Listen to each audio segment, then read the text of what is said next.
मैं ये कहना चाहता हूं, दो लाइनों में, कि मैं दुनिया को मनाने में लगा हूं। अध्यक्ष महोदय,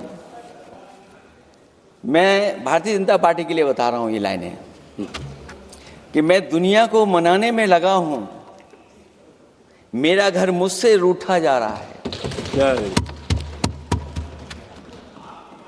मैं दुनिया को बनाने में लगा हूं, मेरा घर मुझसे रूठा जा रहा है। अध्यक्ष महोदय,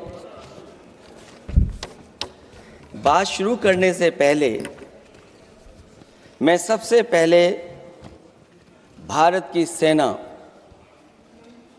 उसका आभार, उसका धन्यवाद देना चाहता हूं। दुनिया में साहसी फौजों में गिनती अगर होती है तो हमारी भारत की सेना सबसे आगे दिखाई देगी। उनके पराक्रम पर, उनकी वीरता पर, उनके अदम्य शौर्य पर हमें सबको गर्व है। कोई ऐसा भारतीय नहीं होगा जिसको गर्व न हो। हमें अपनी फौज पर गर्व है और हमें इस बात के लिए भी गर्व है कि जब सेना ने अपना ऑपरेशन शुरू किया तो पाकिस्तान के जितने भी टेररिस्ट कैंप थे उन पर अटैक किया गया। न केवल पाकिस्तानी कैंपों को नष्ट किया गया, बल्कि पाकिस्तानी जो एयर बेस है उन तक पहुंच गए, उनको भी नष्ट किया, ध्वस्त किया। और जब हमारी फौज पाकिस्तान को हमेशा हमेशा के लिए एक पाठ पढ़ा सकती थी, एक ऐसा संदेश जाता कि भविष्य में पाकिस्तान कभी ये हिम्मत नहीं जुटा पाता। और ऐसा भी लगा हम लोगों को, क्योंकि अध्यक्ष महोदय, जब हम बड़े बड़े राष्ट्रीय चैनलों को देखते हैं तो उन चैनलों से ये लग रहा था कि कराची हमारा हो गया है, लाहौर हमारा हो गया है। किसी चैनल ने किसी को ये भी बताया कि हमने उनको पकड़ भी लिया है। जो कमेंट्री, जो विजुअल्स थे, वो ऐसा लग रहा था कि अध्यक्ष महोदय अब पीओके हमारा हो जाएगा। हालांकि सरकार के इंजनों को मैं टकराता हुआ देखता हूं। हो सकता है ये मेरा भ्रम हो, लेकिन पीओके के मामले में सभी इंजन हमें एक दिखाई देते हैं। और जहां पीओके पे पहुंचने तक की बात थी, कुछ लोग तो पीओके पर ये कह रहे थे कि हमारा कब्जा हो जाएगा, 6 महीने का केवल हमें मौका मिल जाए। ये अफसर सरकार आखिरकार पीछे कैसे हट गई और क्या कारण था कि सरकार को सीज फायर का ऐलान करना पड़ा? अध्यक्ष महोदय, हमें उम्मीद थी कि सरकार सीज फायर करेगी, सरकार ऐलान करेगी, लेकिन इनकी मित्रता बहुत है, बहुत गहरी मित्रता है।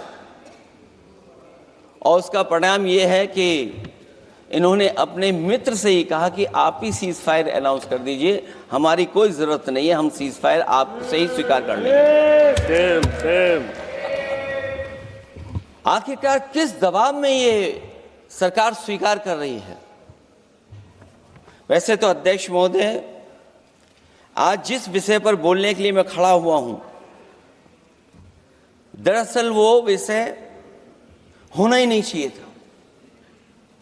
ये दुर्भाग्यपूर्ण है कि आजादी के इतने साल बाद भी ऐसे मुद्दे बने हुए हैं।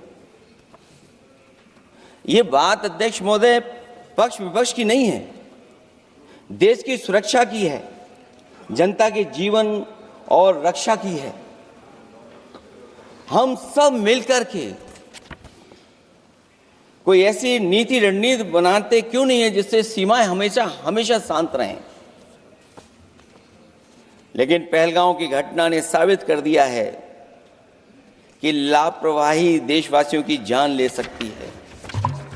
सही बात। और अभी जब मैं सुन रहा था और बहुत ही उत्तेजित भाषा में जब जवाब मिल रहा था, उत्तेजित भाषा इसीलिए बोल रहे हैं कि जनता सम्मोहित हो जाए, जनता स्वीकार करने लगे। लेकिन सच्चाई ये नहीं है। आप कितना भी उत्तेजित बोलें,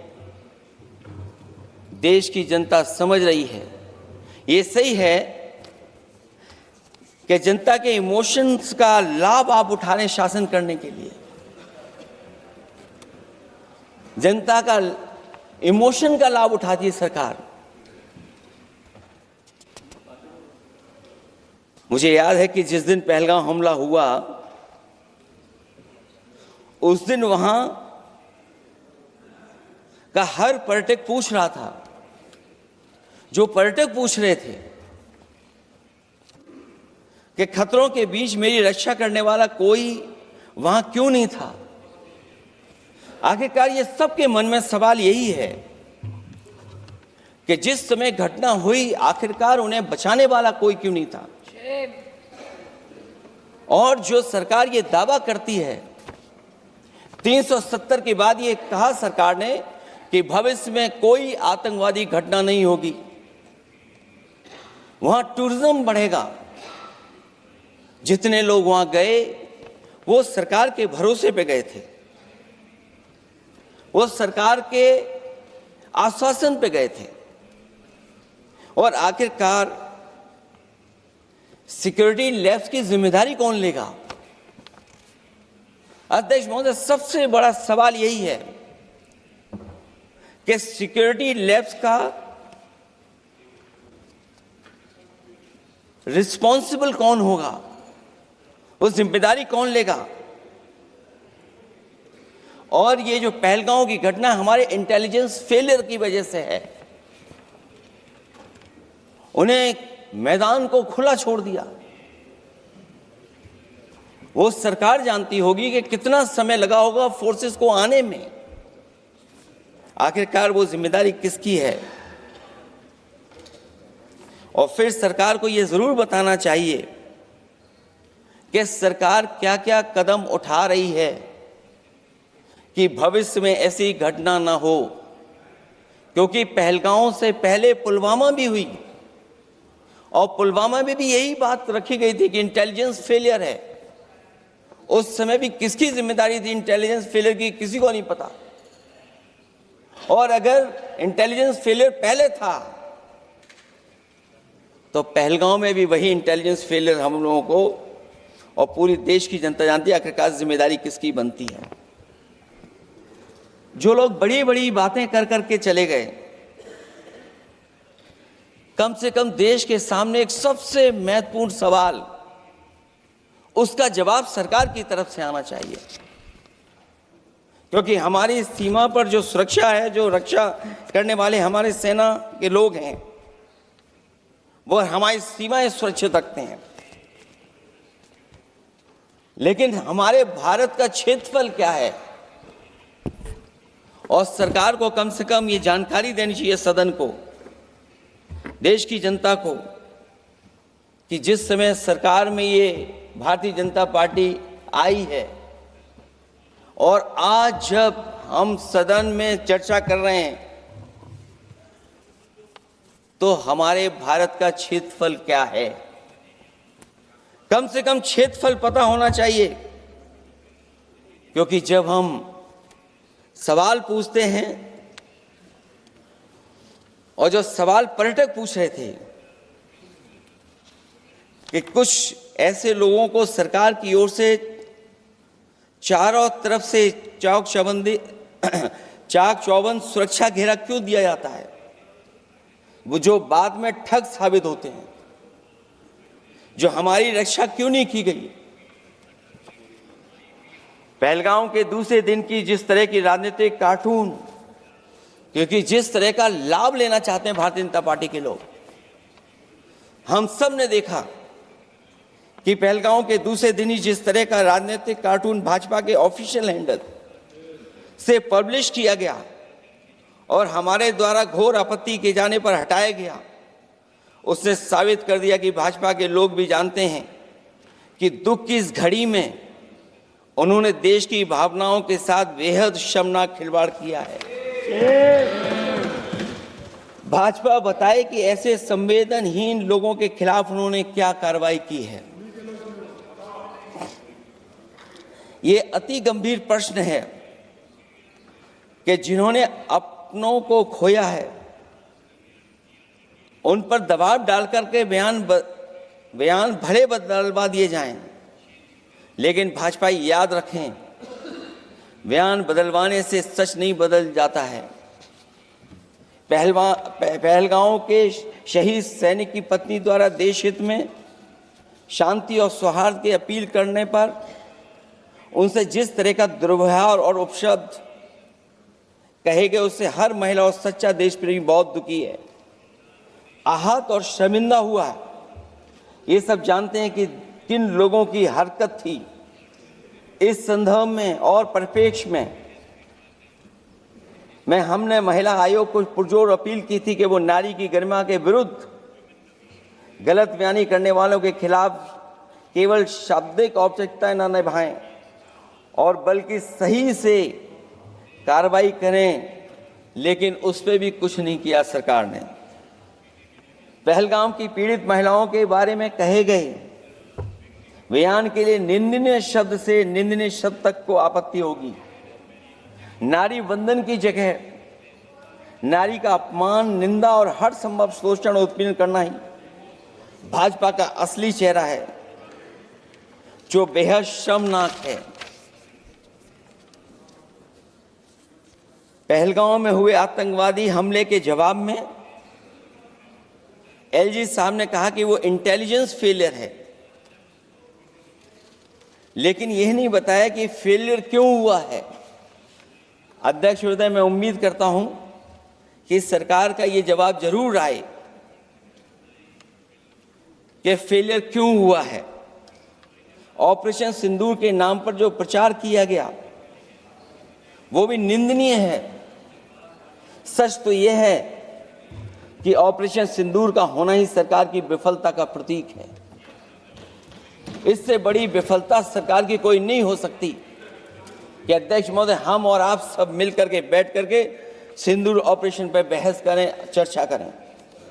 ऑपरेशन सिंदूर के दौरान विदेशी लोगों ने दावा किया कि उन्होंने उसे रुकवाया है। ये बात कई बार माननीय सदस्यों की तरफ से आई है कि आखिरकार किसने रुकवाया। हमसे हमारी संप्रभुता खंडित हुई है। संप्रभुता ही स्वतंत्रता की सुनिश्चित करती है। इधर आज़ादी के अमृतकाल का ढिंढोरा पीटा जा रहा है, उधर हमारी इंटीग्रिटी को चुनौती दी जा रही है। देश की विदेश नीति पूरी तरह फेल है। ऑपरेशन सिंदूर और पहलगांव की घटना पर दुनिया के किसी भी देश ने हमारा साथ नहीं दिया। ये हमारी विदेश नीति का संकट काल है। हमारे पड़ोसी देश या तो अतिक्रमण कर रहे हैं या हमारे साथ नहीं खड़े हैं। और अध्यक्ष महोदय, जो हमारे मंत्री जी हैं जिनका क्षेत्र बिल्कुल सीमा पर है, उनसे बेहतर कोई नहीं जानता होगा कि आखिरकार पड़ोसी देश कितना हमारी सीमाओं पर अतिक्रमण कर रहा है। गंभीर नहीं है। समाजवादियों ने हमेशा देश की सरकारों को चिताया है कि असली चुनौती और प्रतिद्वंद्विता किस देश से है, कौन पूर्वोत्तर की सीमाओं में इंक्रोचमेंट कर रहा है। सरकार को ऐसे मामलों में साहस और समझदारी से काम लेना होगा। सीमाओं से समझौता नहीं करना चाहिए। आज सरहदों के साथ देश के कारोबार को भी चुनौती मिल रही है। सरकार को आगे बढ़कर के उसका समाधान करना है, 2 कदम पीछे करने नहीं है। अध्यक्ष महोदय, जो हम लोगों को सुनने में मिलता है, ये सरकार जवाब दे कि आखिरकार जो पाकिस्तान है उसके पीछे कौन सा देश खड़ा है? आखिरकार हमें चीन से उतना ही खतरा है जितना हमारे देश में आतंकवाद से खतरा है। सरकार की जो नीतियां हैं, सरकार के जो फैसले हैं, वो कहीं ना कहीं ऐसे हैं जो हमारा सीमाओं का अतिक्रमण कर रहा है, उसी की व्यापारिक गतिविधियों में मदद करने का काम करते हैं। सरकार को अपनी आर्थिक नीतियों के लिए गंभीरता से पुनर्विचार करना होगा। हमारा व्यापार कारोबार मजबूत होगा तो कोई हमें चुनौती नहीं दे पाएगा। बात केवल $1 ट्रिलियन की नहीं बल्कि देश की सुरक्षा और आत्मनिर्भरता की होनी चाहिए। एक तरफ स्वदेशी की नीति को इस प्रकार सरकार ने ताक पर फ्री ट्रेड की बात की है, तो दूसरी तरफ मैन्युफैक्चरिंग की जगह देश को ट्रेडर कंट्री बनाकर छोड़ दिया है। यही देश के बेरोजगारी की वजह भी है। ट्रेडर्स की मुनाफाखोरी और चंदा वसूली की वजह से महंगाई बढ़ रही है। आर्थिक मामलों में ये सरकार पूरी तरह फेल हो चुकी है। भ्रष्टाचार के कारण हर जगह सड़कें और पुल ध्वस्त हो रहे हैं, टंकियां गिर रही हैं और करप्शन जगह जगह लीक होकर के टपक रहा है।